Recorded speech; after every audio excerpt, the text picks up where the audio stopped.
लगारी साहब, पाकिस्तान के जो अभी सारी सूरत हाल है और ये जो सरमायाकारी आ रही है, और उसके बाद हम देख रहे हैं कि MBS का रवा माह दौरा, ये भी मुमकिनात में से एक है, इम्कान जाहिर किया जा रहा है कि वो इस माह में दौरा करेंगे पाकिस्तान का।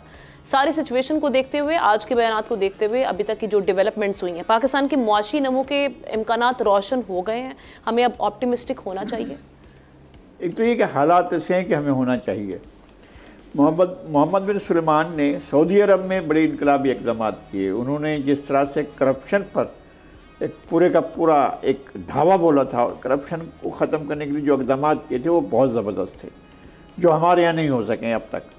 और दूसरी बात यह है कि इन्वेस्टमेंट के मामले में बहुत फराग दिल वाक़े हुए हैं। वो अमेरिका से भी इन्वेस्टमेंट लेते हैं और रूस से भी लेते हैं और चीन से भी लेते हैं, और उसमें पूरे के पूरे उनकी शराइत को भी पूरा करते हैं, और वो ज़बरदस्त, और जहाँ रुकावट बनती है उसको भी वो करते हैं, हटाते हैं, रुकावट को दूर करते हैं। मैं चीन में था तो मैंने चीनी लोगों से पूछा, भाई रैपिड डेवलपमेंट कैसे हुई है?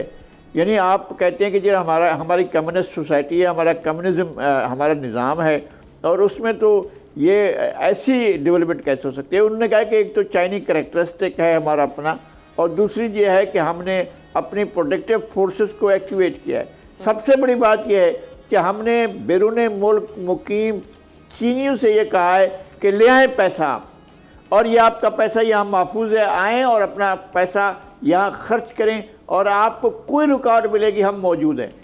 तो डेंग शाओपिंग को बताया गया कि जनाब यहाँ पर तो ब्यूरोक्रेसी आकर यहाँ बिल्डिंग बन रही है, और उसके ऊपर तो ब्यूरोक्रेसी आगे नहीं बढ़ने दे रही है।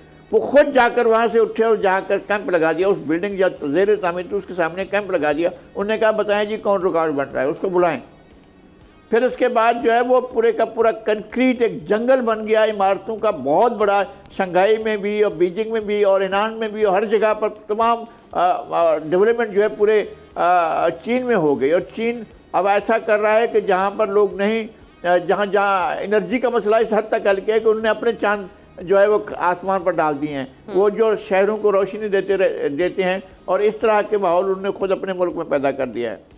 पाकिस्तान में इस बात के बड़े इम्कानात हैं कि पाकिस्तान आगे बढ़ सकता है। पाकिस्तान के पास कुदरत के दिए हुए जो ज़खायर हैं वो बेबहा हैं, बलूचिस्तान में, खैबर पख्तूनख्वा में, हमारे वो साबका जो इलाका हुआ करता था फाटा, और जब खैबर पख्तूनख्वा का हिस्सा है, इधर सराइकी बेल्ट में, इधर सिंध में, इधर पंजाब में, हर जगह पर मौजूद है।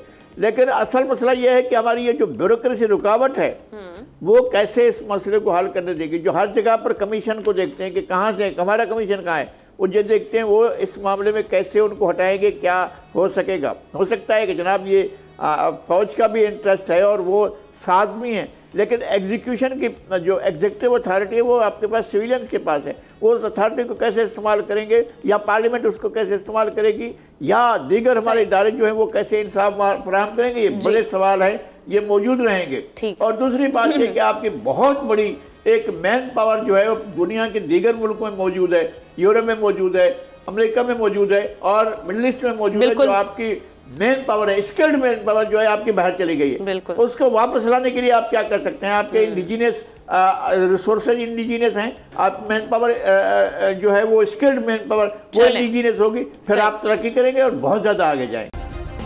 सब्सक्राइब करें और बेल दबाएं ताकि कोई खबर रह न जाए।